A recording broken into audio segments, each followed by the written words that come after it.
morning, afternoon, or 2 a.m. I hope you are doing well whenever you're watching this video. This lesson will be on economics and the environment. The question we're trying to answer is how do economics, and science come together to form environmental policy? Our lesson objectives are 1. Define economics and examine ways that economic policy has changed the environment, and 2. Define the scientific method and describe the role of environmental science in economics. Now, environmental science is weird and different from other sciences because we have to consider what people are doing in politics and how that impacts our planet on a physical, scientific level, and vice versa.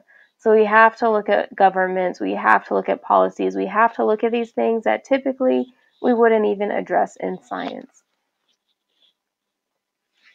So first, let's go ahead and define economics. Economics is the study of how resources are converted into goods and services and how these goods and services are distributed and used. Economics studies both money and human behavior.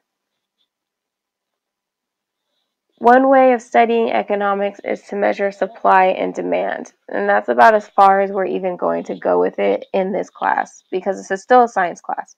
But when people buy goods and services, that's the demand. Like, hey, we need paper. We demand paper. We're going to buy it. We'll pay for it. Then someone has to supply it, right? And then you have all these businesses that are supplying paper. But really, where does that supply come from? At the end of the day, the supply comes from the earth. That's where the environmentalists come in. We are going to look at economics and sustainability. Last week I had you read about sustainability, just what that means, and what can affect sustainability when using natural resources. Now we're going to tie in that economics piece. All economies depend on the environment for resources and for the management of wastes. The environment supplies natural resources or goods that people need to survive. Without these resources, there can be no economy. When economic activity depletes natural resources, this harms the environment. And some would say, hey, who cares as long as we're getting what we need? But in return, this is going to harm economies. The usage of resources can have plenty of unforeseen long-term effects on the environment. Resources can run out, and this can be unsustainable. And this is where the science comes in to point out problems and offer solutions. This is just an example of the Amazon rainforest in Brazil. Again, there's a demand for paper that comes from trees, and this is the result. This is what happens. Even though trees and biomass are a renewable resource, it can be used unsustainably when we're taking them down at a rate faster than they can replenish themselves. That is not sustainable. So we have sustainability. I like this visual because in that article it talked about the 3 pillars of sustainability. For anything to be sustainable, it has to meet the needs of society, and that's our social pillar. It needs to be healthy for the environment, and it has to be economically feasible.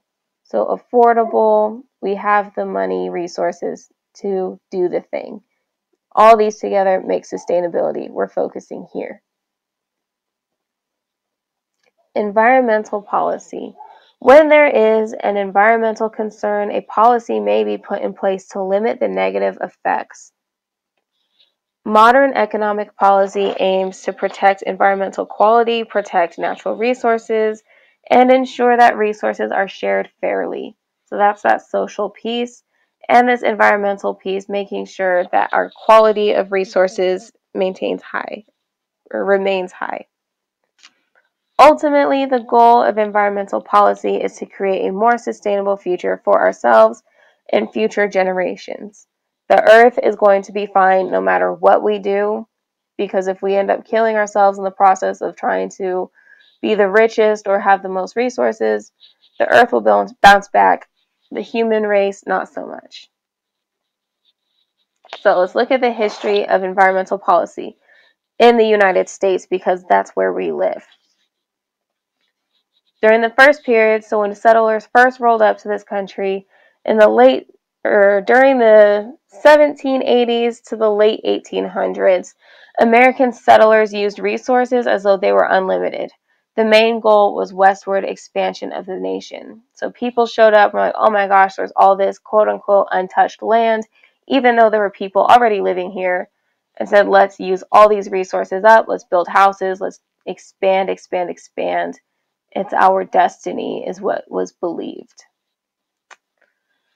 The Homestead Act of 1862 allowed citizens to claim 160 acres of public land. So, hey, this is your land, pay $16. Yes, literally $16. That was a lot back then, though. And this 160 acres is yours to develop.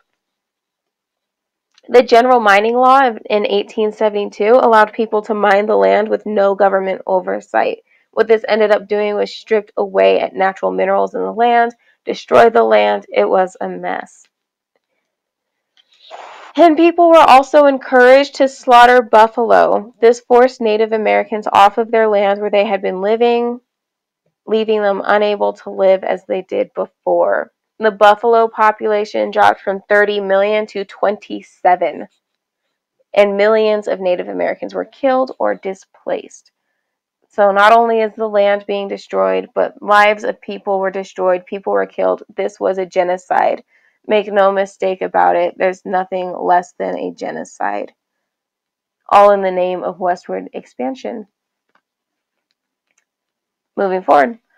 During the second period of the United States, this is during the late 1800s to mid 1900s, so not even that long ago, populations increased significantly thanks to westward expansion. More people started to settle here, populations increasing. There's just a wealth of resources to allow for that.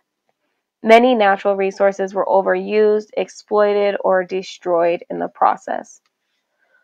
Then people started to realize, like, hey, maybe we should stop before this gets worse. And laws began to shift to protect the natural environment.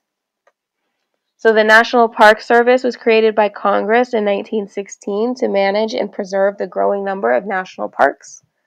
Like, hey, let's protect some of this land, leave it alone. Then the Emergency Conservation Work Act in 1933 was signed by Franklin Roosevelt.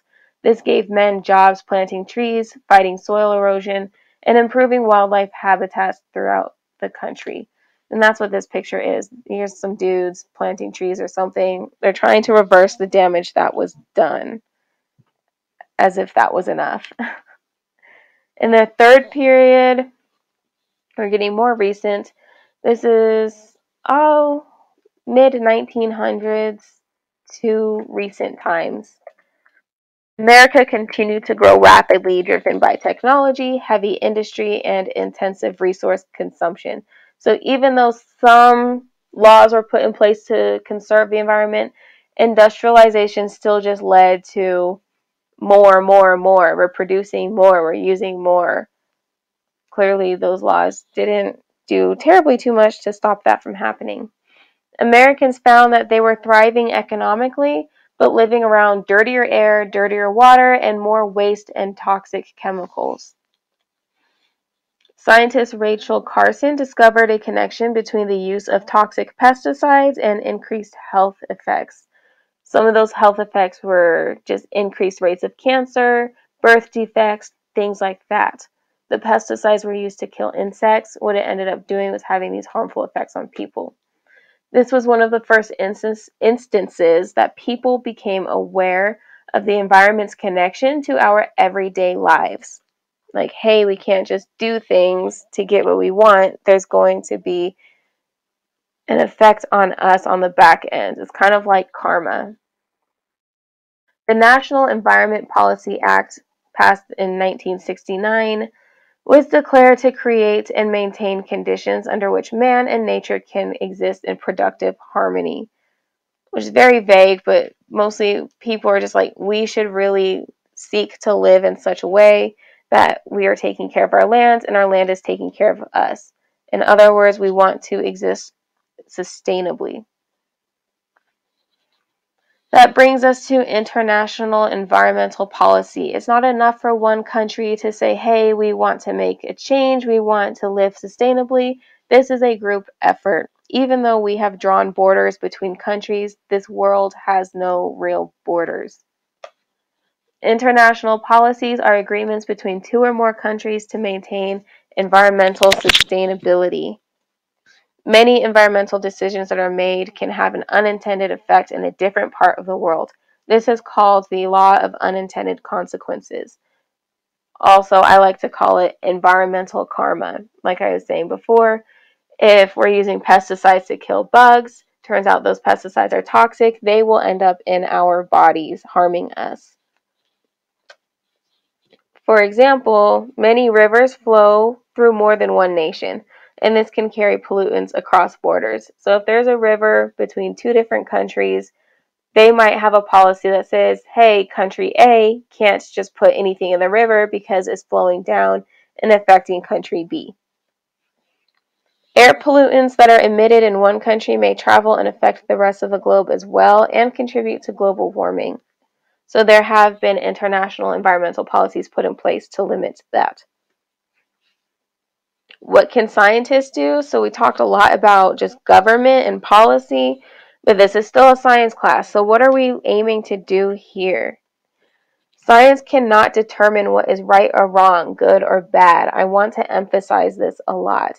Even though as a person I can say, yeah, clearly genocide is wrong and it's wrong to kill all the buffalo and it's wrong to poison people's food with pesticides, as a human I can say, yes, that is wrong. That's ethics. However, as a scientist, that is not what we're aiming to do at all. What we're looking to do is find a cause and an effect so that people can make informed decisions. There it is. Scientists' job is to find the connections between human behavior and environmental effects, collect data, research, peer review it, make sure it's solid and true, and then put that information out for public consumption. Scientists can identify problems, identify causes, envision a solution, and test the effectiveness of those solutions. The scientific method consists of several steps to collect data and share it with the community so that we may make informed decisions. And that's what this is over here. We observe something and say, hey, there's a problem here in the environment. Let's question what's causing it. Is it pesticides? Is it something else? We make a hypothesis that says, hey, pesticides cause birth defects.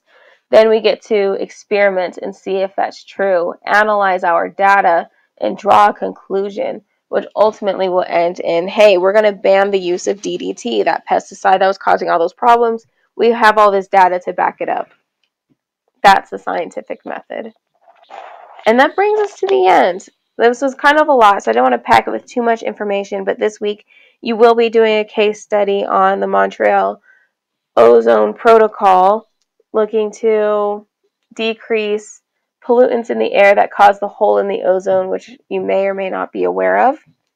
And I will also have you pick one of your own to do a case study on. So keep a lookout for that. And if you have any questions, let me know. Until next time.